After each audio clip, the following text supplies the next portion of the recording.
이제 아무리 1세대 1주택자라고 하더라도 내가 집을 똑같은 걸 갈아탈 수 있을까? 이런 생각을 했을 때 고가주택일수록 어려울 것 같다라는 게 이번 세제 개편안을 살펴본 뒤에 저의 결론이었습니다. 10년 보유를 하고 10년 이상 거주를 했다라고 한다면 여기서 최대 80%까지 장기 보유 특별공제라고 해서 공제가 됐던 거였거든요. 그래서 사실은 세금이 그렇게 크지 않은 그런 효과가 있었는데, 그런데 이게 좀 너무 과하다라고 판단을 한 것 같아요. 뭐 장기 거주 소득공제 받을 수 있으니까 내가 한번 살아보면 비슷한 거 아니야? 뭐 이렇게 생각을 해볼 수도 있는데, 문제는 여기에 한도가 생겨버렸다는 거예요. 1세대 1고가주택의 출구 전략을 잘 세워야 되는 시기다. 이것이 우리 세제 개편안을 본 저희의 총평이고요. 그럼 언제까지 출구 전략을 해야 되냐?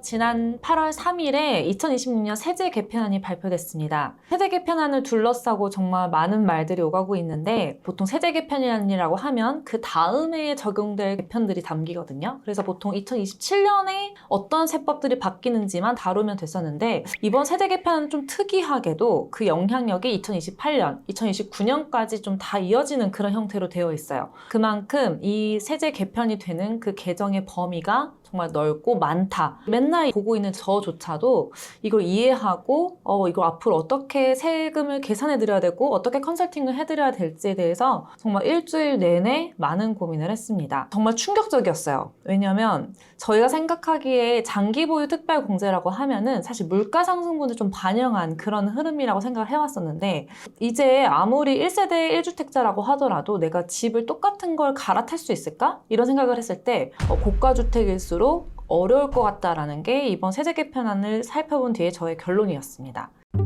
어떻게 바뀌었는지 한번 하나하나 좀 뜯어보도록 할게요. 이번 세제 개편의 특징은 일단 초고가 주택에 대한 세제 강화가 이루어졌다는 거예요. 근데 이거를 공정과세를 위한 조세개혁 추진이라는 그런 이름으로 이루어졌는데요. 초고가 주택이라고 하면 도대체 얼마 정도 이상을 말하는 건지 좀 궁금하시죠? 그리고 워낙 많은 것들이 바뀌다 보니까 2028년까지 과도기적 성격을 좀 뒀어요. 그래서 2027년까지는 뭐 장기보유 특별공제 같은 경우는 좀 현행 세법대로 그대로 유지를 해주고, 2028년에 한번 바꿔주고, 최대한의 개편 내용은 2029년부터 적용된다라고 하지만, 이건 역시도 세율, 장기보유 특별공제, 기본공제 각각 언제부터 어떻게 바뀌는 건지 다 달라요. 그래서 한번 따라와 봐 주셨으면 좋겠습니다. 본격적으로 들어가기 전에 우리 양도소득세의 구조를 한번 살펴보도록 할게요. 이거를 이해하는데 큰 도움이 되거든요. 양도가액에서 취득가액을 뺍니다. 그러면 우리 양도차익이라는 게 나오는데요. 비과세를 여기서 해주는데, 비과세라고 해서 이 양도차익을 전부 다 빼주는 것은 아니에요. 12억 이하의 그냥 주택들은 그냥 세금이 없습니다. 이 양도차익의 전체가 비과세가 되거든요. 그런데 12억을 넘는 그런 주택 같은 경우에는 양도가액 중에서 12분 만큼의 그 비율만큼만 비과세를 해줘요. 한마디로 뭐 50억짜리를 팔면 24% 정도 비과세가 되는 거죠. 50분의 이제 12해고, 100억 같은 경우에는 100분의 12 하니까 12%만 비과세를 해주는 거예요. 그런 다음에 그럼 과세 대상 양도 차익이 나오죠. 사실 고가주택 같은 경우에는 생각보다 그래서 비과세로 빠지는 금액은 별로 없어요. 근데 여기서의 매직이 바로 장기 보유 특별공제였는데요. 팔 때는 100억에 팔았는데 10년 보유를 하고 10년 이상 거주를 했다라고 한다면 여기서 최대 80%까지 장기 보유 특별공제라고 해서 공제가 됐던 거였거든요. 그래서 사실은 세금이 그렇게 크지 않은 그런 효과가 있었는데 1세대 1주택자한테만 해줬기 때문에 이게 어느 정도는 우리한테 받아들여져 왔던 그런 부분이었죠. 그런데 이게 좀 너무 과하다라고 아마 이제 판단을 한 것 같아요. 그래서 어느 정도 이것을 조절을 해야겠다라고 한 것이 이번 세제 개편안의 이런 방향이라고 생각을 하시면 될 것 같습니다. 그래서 이번 세제 개편안의 가장 큰 특징을 한번 보면은 주택분 장기 보유 특별 공제를 장기 거주 소득 공제로 전환이 됐다는 거예요. 보유에서 일단 거주로 전환하겠다라는 거예요. 그리고 이제 이원화를 시켰는데요. 거주할 수 없는 부동산들도 있잖아요. 우리 토지에서 그냥 살 수는 없는 거니까. 그래서 장기 거주 공제를 적용하는 그런 부동산으로는 주택과 조합원 입주권, 관리처분 계획 인가전 주택이라고 했는데, 이런 것들을 이제 장기 거주 공제를 적용하겠다라고 했고, 사람이 살 수 없는 토지, 건물, 그리고 관리처분 계획 인가전 주택 외 건물 또는 토지, 부동산 중에서도 상가 같은 게 주택 입주권으로 바뀌는 경우도 있잖아요. 이런 조합원 입주권 같은 경우에는 장기 차익이 보유공제를 그대로 적용을 하겠다라고 했어요. 2028년 1월 1일 이후 양도하는 분부터 적용을 하겠다고 했죠. 생각보다 시간이 많았는데 왜 이렇게 빨리 내놨을까라고 이제 생각을 해봤는데, 패러다임 자체를 바꾸는 거기 때문에 2027년까지는 이제 어느 정도 그 안에 팔 사람 팔아라고 약간 시간을 준 거고요. 2028년도 약간의 과도기적으로 유예기를 좀 줍니다. 그리고 본격적으로 시작이 되는 거는 2029년이다라고 이제 이런 내용이 담겨 있다라고 보시면 될 것 같습니다. 그럼 27년도에는 현행과 같이 가는 건가요? 네, 맞아요. 장기 보유 특별 공제의 경우에는 2027년에도 그대로 갑니다. 그렇기 때문에 초고가 주택을 가지고 있는 그런 분들 중에서 1세대 1주택자이고 10년 보유, 10년 거주를 했는데 언제 팔지? 라고 고민을 하셨다면 2027년에 파는 것을 좀 추천을 드립니다. 세액 차이 얼마나 나는지 한번 알아볼게요. 제가 여기 한번 엑셀로 계산을 해봤는데요. 일단 양도가액을 30억, 40억, 50억, 60억, 70억, 80억, 90억, 100억 이렇게 좀 나눠봤어요. 양도 차익을 일단 20억을 기준으로 해봤는데 이거 현행이에요. 내가 100억짜리를 팔았을 때 양도 차익 한 20억 정도라고 한다면은 세금이 좀 비슷비슷하게 한 5천만 원 차이밖에 안 나는 걸 보실 수 있죠. 그런데 이 장기 보유 특별 공제라는 것이 장기 거주 공제로 이제 바뀐다고 말씀을 드렸잖아요. 지금까지 1세대 1주택자가 자기 집에서 2년 이상 살면은 장기 보유 특별 공제를 받을 수 있었어요. 그래서 보유 1년에 4%, 보유 거주 1년에 4% 해서 총 80%까지 이제 공제를 받을 수 있었습니다. 어떻게 보면 마일리지를 한 해 한 해 뭐 약간 차곡차곡 쌓아가는 그런 개념이었다고 생각을 하면 되고요. 현행에는 또 다주택자의 장기 보유 특별 공제라는 것도 있었어요. 내가 파는 그 주택이 조정 대상 지역에 있지 않으면 다주택자라고 하더라도 1년에 2%씩 최대 이제 30%까지 15년간 보유를 하면은 받을 수 있었어요. 그런데 이거를 다 거주의 개념으로 바꿔버립니다. 장기 보유 특별 공제 받으려면 이제 다 무조건 거주해라. 이제 약간 이런 개념인데요. 여기까지만 해도 뭐 그래도 가능은 합니다. 뭐 장기 거주 소득 공제 받을 수 있으니까 내가 한번 살아보면 비슷한 거 아니야? 뭐 이렇게 생각을 해볼 수도 있는데, 문제는 여기에 한도가 생겨버렸다는 거예요. 2027년까지는 그대로라고 아까 말씀을 드렸잖아요. 근데 2028년부터는 이제 한도가 20억을 걸려버립니다. 장기 보유 특별 공제 많이 받아서 내가 장기 거주를 한 10년 했어요. 그래서 예전처럼 1년에 8%씩 최대 10년을 사면 80% 받을 수는 있거든요. 그러면 옛날처럼 30억 정도의 만약에 좀 장기 거주 공제를 받는다라고 했을 때 이제 이거 인정하지 못하겠다 이런 취지예요. 이제는 2028년에는 20억, 2029년에는 10년까지만 장기 거주 공제로 빼줄 거다라는 그런 한도를 줘버린 건데, 이걸 한번 제가 역으로 계산을 해봤어요. 도대체 내가 2028년, 2029년에 걸리는 이 장기 거주 공제의 한도를 조심하려면 내가 해당이 될까? 이런 생각을 거꾸로 해볼 수 있잖아요. 한번 이 표를 한번 보시면 양도 차익이 20억이 된다라고 생각을 해볼게요. 2028년에 한도가 20억이 되고 2029년은 10억 한도라고 했잖아요. 제가 계산을 해보니까 양도 차익 20억이 나와서 된다라고 하면 내 집이 얼마짜리 집이든 간에 20억 한도는 큰 의미가 없어요. 그러니까 뭐 2028년까지 팔면 된다라고 생각하시면 된다는 뜻입니다. 그런데 2029년에 아주 이 파격적으로 한도가 10억으로 줄어들어 버리잖아요. 그때부터는 내 한도가 내 집이 한 32억 정도를 넘는다라고 한다면 내가 2029년 이후에 파는 것은 2028년까지 파는 것과는 비해서 많이 불리할 수 있다라고 생각을 하시면 될 것 같습니다. 지금은 최대한 빨리 파는 게 절세하는 거겠네요. 그렇죠. 자신의 양도 차익과 양도 가액을 한번 봐야겠지만 한 30억 정도 이상부터는 이 정부에서는 초고가 주택으로 정의를 내린 것 같아요. 30억 주택부터는 이제 약간 불이익이 생길 수 있다라고 생각을 하시면 되고, 최대 정말 못해도 한 2028년 정도까지는 양도 차익이 20억이라면 그래도 한번 비벼볼 만한데, 2029년부터는 그 세액 차이가 이제 확연히 늘어날 것이다라고 생각을 하시면 될 것 같습니다. 그러면은 이제 양도 차익 30억 정도 날 수도 있는 거잖아요. 서초구나 뭐 강남구 같은 경우에는 2017년에 비해서 2027년까지 비교를 해봤을 때 한 30억 정도 늘어난 곳들 많거든요. 그런 경우에는 여기 한번 보시면 알겠지만 2028년 20억 한도가 있었을 때에도 70억만 넘어도 이제 20억 한도를 넘어서기 시작합니다. 그렇기 때문에 내 집이 한 70억이 넘고 양도 차익이 한 30억 이런 집을 갖고 있는 분들은 내가 팔 계획이라면 2028 27년까지는 팔아야 된다라고 생각을 하시면 될 것 같습니다. 근데 이제 양도 차익이 이제 30억이 되는 분들이 있어요. 옛날 한 2000년대 초반에 집을 사셔서 거기에 쭉 사시는 그런 분들은 서울에 은근히 좀 있거든요. 그런 분들 같은 경우에는 이제 2029년에 거의 대부분이 다 해당이 됩니다.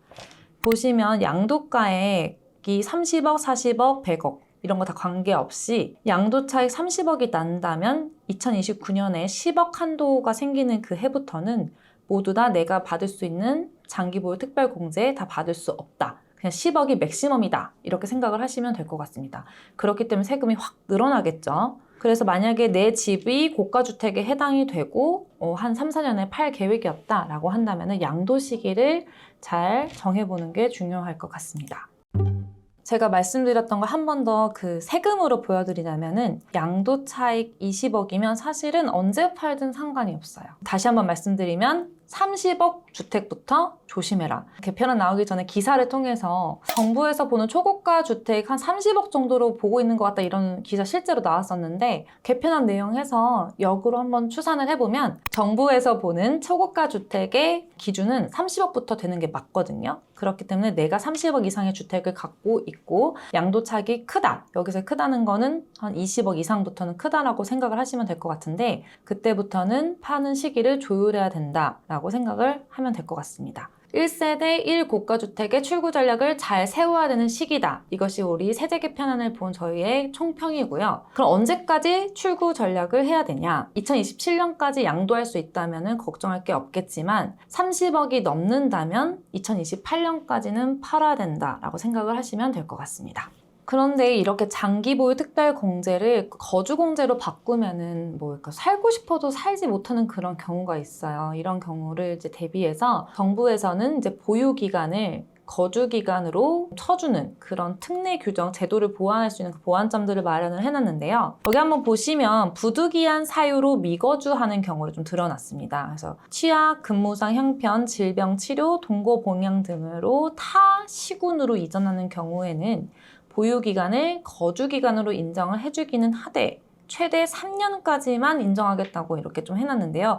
어쨌든 나중에 거주공제로 바뀌어버리면 1년이 8%예요. 그렇기 때문에 3년도 이 경우에는 무시할 수는 없을 것 같아요. 그래서 나한테 해당되는지 나중에 좀 봐야 될 것 같고 특례 적용 주택이라고 해서 인구 감소 지역이라던가 농어촌 주택, 지방 저가주택, 소형주택, 중공업 미분양 주택과 같이 지방에 있는 미분양 주택 같은 경우에는 보유기간을 이제 거주기간으로 인정을 해주겠다. 이제 이렇게 좀 특례 규정을 줬고요.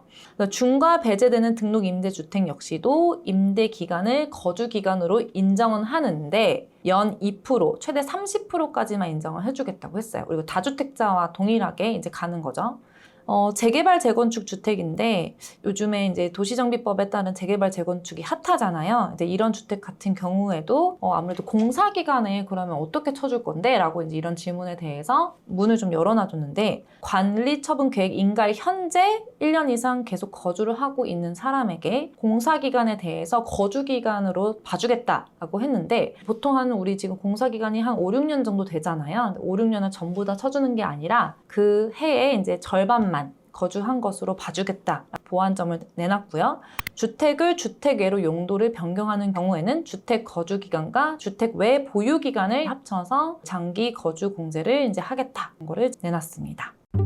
이번 정부의 핵심 중 하나가 이렇게 초고가 주택을 가진 1세대 1주택자의 세금 혜택을 정상화시키겠다라는 게 어떻게 보면 큰 흐름인데요. 정부와 같은 입장에서는 2027년과 2028년에 집을 내놓고 양도할 수 있는 시간을 벌어주려고 하는 것 같아요. 그렇기 때문에 시행 시기도 2028년 시작으로부터 점진적으로 2029년까지 이렇게 시행하는 그런 모습을 갖고 있는데요. 또 이제 거래를 활성화하려고 하는 그런 부분으로서 다주택자 중과를 지금 시행 중이잖아요. 조정대상 지역에서 이런 것을 한시적으로 완화했습니다. 한시적으로 유예하는 게 아니에요. 2026년 5월 9일까지는 다주택자 중과 없었습니다. 유예됐기 때문에. 그런데 지금은 있습니다. 있는데 그 세율을 줄여준 거예요. 도대체 얼마만큼 줄여졌는지 한번 살펴보도록 할게요.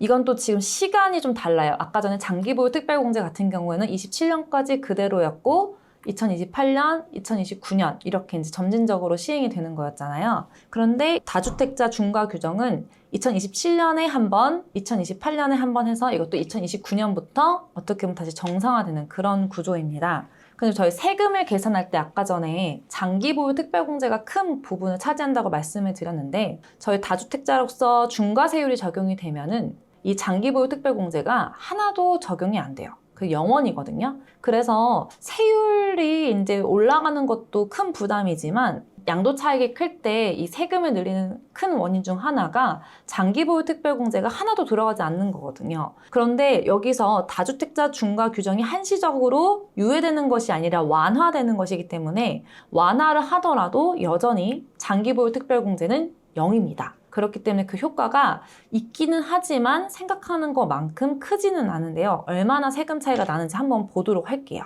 1세대 2주택자 같은 경우에는 지금 기본 세율이 6%에서 45%인데 여기에 20% 포인트를 다 더합니다. 그래서 기본이 26%부터 65%까지 세율 구간이 이제 어떻게 보면 단계가 확 올라가는 그런 효과가 있는데요. 그런데 양도 차익이 아까처럼 큰 분들 입장에서는 이 세율이 올라가는 것도 큰 부담인데 더 큰 부담은 또 따로 있습니다. 이게 양도 차익이 크면은 아까 전에 우리 양도세 구조를 설명드릴 때 장기 보유 특별공제를 통해서 한 30% 줄어들 수 있다고 말씀을 드렸잖아요. 이 부분이 상당히 세금을 줄이는데 큰 효과가 있습니다. 그런데 이렇게 중과세율을 적용받으면 이 장기 보유 특별공제가 내가 몇 년을 보유를 했든 무조건 0원이에요. 그렇기 때문에 세금이 엄청 늘어날 수밖에 없습니다. 세율은 20%포인트씩 올라갔는데 장기 보유 특별공제는 0원이다 하면은 그냥 양도차익 거의 전체를 그냥 다 중과세율 적용받는 그런 수준인 거거든요. 그래서 2026년 5월 9일 이후로부터는 못 팔아요 이렇게 말을 했던 게 60% 정도를 세금으로 다 내야 되는데 어느 누가 팔 수 있겠어요. 그렇기 때문에 이제 못 팔았던 거거든요. 그런데 이 부분에 대해서 좀 완화를 해줘야겠다라고 생각을 했습니다. 현재 이제 규정은 1세대 2주택자는 20%포인트를 올리고요. 1세대 3주택자 이상부터는 기본 세율에 30%포인트를 올려요. 그러니까 한마디로 36%부터 75%까지 세율을 이제 적용받게 되는 그런 상황인데요. 개정안에서는 이거를 한시적으로 완화를 하겠다고 했습니다. 완화를 하겠다는 것, 이 올리는 세율을 옛날 계단을 한 20%포인트, 뭐 30%포인트 이렇게 올렸는데 이 부분을 이제 5%포인트, 10%포인트 이 올리는 폭을 좀 줄여들어서 다주택자 중과세율은 적용은 되는데 그 폭을 좀 줄여줄게 라는 그런 메시지를 이제 보낸 거예요. 1세대 2주택자 기준으로 보면은 아까 20%포인트가 올라간다고 말씀을 드렸는데 27년 12월 31일까지는 5%포인트가 올라가는 거고 한 4분의 1 수준이죠. 그리고 28년 1월 1일부터 2028년 12월 31일까지는 한 절반 수준인 10%포인트를 적용해주겠다라는 거예요. 그런데 이제 아까 전에도 제가 말씀을 드렸던 것처럼 여기서 주의해야 될 게 중과 규정이 한시적으로 완화되는 것이기 때문에 여전히 장기보유 특별공제든 장기 거주공제든 다 0원입니다. 아예 배제하도록 되어 있기 때문에 이 부분 때문에 세금이 조금 줄어들기는 하지만 여전히 2026년 5월 9일 전만큼 줄어들지는 않는다라는 그 부분이고요. 한 주택 이상 역시도 2027년 12월 31일까지는 플러스 10%포인트 정도고 2028년에는 이제 절반 수준인 15%포인트만 올려줄게. 이때 팔려면 팔아라! 이렇게 말을 해주고 있습니다. 1세대 1주택자 초고가 주택을 가진 분들도 2027년까지는 팔아라. 그리고 다주택자인 분들도 2027년까지는 좀 혜택을 주고 2028년에 막차 타게 해줄게. 약간 이런 느낌이라고 생각을 하시면 될 것 같습니다. 그러면은 좀 세금이 도대체 얼마나 차이가 나는 건데 이런 좀 고민이 드실 거예요. 그래서 한번 계산을 해봤어요. 2026년 5월 9일 이전에 양도를 했던 것들은 저희가 양도 차익 한 10억 정도로 가정을 해봤거든요. 그러면은 다주택자예요. 그러니까 당연히 비과세는 안 되겠죠? 3억 2,800만 원 정도의 세금이 나왔습니다. 어때요? 한 10년 보유했다고 생각하면 이 정도면 이제 세금인데 2027년에는 우리 중과세율 적용 기간이잖아요. 그러면은 이제 아까 말씀드렸던 것처럼 5%포인트만 더 늘어나는 건데 세금이 어떻게 될까요? 4억 7,600만 원 정도로 올라갑니다. 근데 2028년에는 10%포인트가 올라가잖아요. 그럼 5억 3,100만 원으로 올라갑니다. 그럼 지금 완벽한 중과세율이 20%포인트가 올라가게 되면은 세금이 6억 4천만 원으로 올라가요. 세금이 사실상 거의 2배인 거죠. 그렇기 때문에 팔 거면 지금 팔아라. 라고 하면서 약간 거래 비용이라고 하나요? 양도세를? 그런 거를 좀 한시적으로는 완화시켜주겠다라는 그런 메시지를 보내고 있습니다. 그럼 동일하게 3주택자는 얼마나 차이가 나는지 한번 보면은 2026년 5월 9일 이전에는 한 3억 2,800이 똑같죠? 근데 2027년에는 5억 3천, 2028년에는 5억 8,600만 원 정도로 올라가 버리고요. 2029년에는 7억 5천만 원으로 올라갑니다. 한 2.5배 정도 올라가게 되는 거기 때문에 3주택자 역시도 지금은 세금이 당연히 예전보다 많이 나오겠지만 팔 수 있는 시간을 주겠다라는 그런 메시지를 시장에 보내고 있다라고 생각을 하시면 될 것 같습니다. 지금까지 이런 세제 개편을 보면은 1세대 1주택자의 초고가 주택을 가지신 분들이 사실은 큰 타격을 볼 수밖에 없는 그런 상황인데요. 이런 분들 같은 경우에는 예전에 1980년대 취득하신 분들도 있고요. 90년대 취득하신 분들도 있기 때문에 지금 집을 팔면 전체가 다 양도 차익이에요. 나이 드신 분들, 이런 분들이 이 집을 팔아서 좀 조그만 집으로 옮겨 타고 자기 그 노후 자금으로 쓰시려고 하던 그런 분들도 많거든요. 그런 분들은 진짜 지금 초비상이에요. 그래서 지금 저희들한테 상담이 되게 많이 들어오는 게 내 집을 좀 팔려고 이제 좀 생각을 했는데 2026년, 2027년, 2028년, 2029년에 내가 각각 팔 때마다 도대체 세금이 얼마나 나오는 거냐, 좀 비교 좀 해주세요. 이제 이런 저희 상담이 정말 많이 들어오고 있고요. 좀 이따 말씀을 드릴 건데 그와 동시에 지금 초고가 주택에 대해서 지금 보유세도 엄청 많이 올라가거든요. 그렇게 되면 도대체 나는 언제 팔아야 되냐. 왜냐면 나이 드신 분들 같은 경우에는 지금 장기 보유나 고령자 세액공제를 통해서 상당히 종부세를 좀 적게 내시고 있었거든요. 그런데 이제 이게 다 한도가 생겨서 사실 이제 그 세액공제가 되게 줄어들어요.